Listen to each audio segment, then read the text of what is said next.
Boy, they really didn't want you to see this video because they made it ineligible immediately so you wouldn't see it. So let's go through a speed run of the information. We can now definitively say that this is Jax. We can also now definitively say that this is Morgan. He's wearing the same hat as well as the same bracelets. So where were they on the Triton? Now that we've got a much clearer video thanks to Officer Tatum, it's obvious that there is nobody in an orange swimsuit or a paisley swimsuit on this boat. We also barely see that there's somebody here in the red shorts. Now in this Katie Snapchat picture, I've been saying that there was somebody in the background here wearing red shorts. So I pumped up the exposure and as you can see, it certainly looks like it. They seemingly have similar body types as well as similar hairlines. We also know that whoever was in the red shorts was also on the shoreline when the fight broke out. Now who was involved in that fight? Warren's brother, Carter. Carter, who trains in Brazilian Jiu-Jitsu. And by Warren's own admission, his brother put someone in an arm bar. And in case you don't know what that looks like, go ahead and look at that placement on the back of the head there.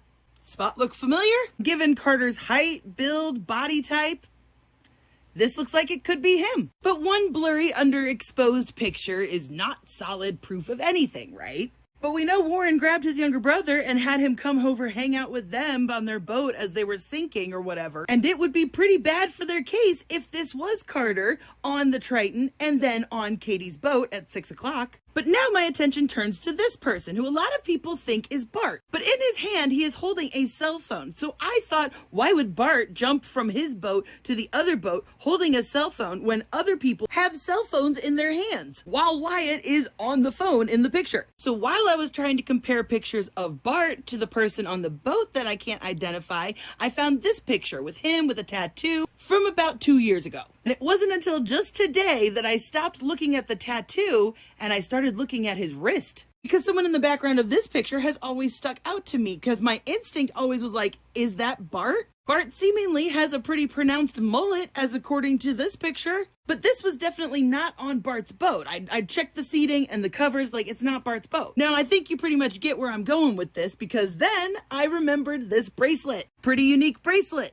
Unique like the bracelet that Bart Jr. was wearing in that tattoo picture. And right here looks like it might be the tail end of a tattoo that wraps around the forearm, right in the same place that it would be on Bart. I've said for a while now that the story about them calling Bart that morning to go out on the boat never made sense, because what 21-year-old didn't already have plans for 4th of July? So then the question is, who is driving Bart's boat? Which brings me back to this guy who some people have thought looked like Bart. However, we do know that he was on Bart's boat handing out drinks to people in that 7-second clip we've seen. Same hair, same glasses, same hat. By the way, did y'all know that Bart has a younger brother? The family resemblance is very striking. I mean, the real difference is that he's a little bit shorter and has a squarer jaw. And does anybody want to guess what his younger brother's name is? Brooks. Now, I seem to remember, and I can't remember exactly the context, a certain somebody talking in an interview about his buddy Brooks. Here's your reminder to check out my bio if you want to support my work.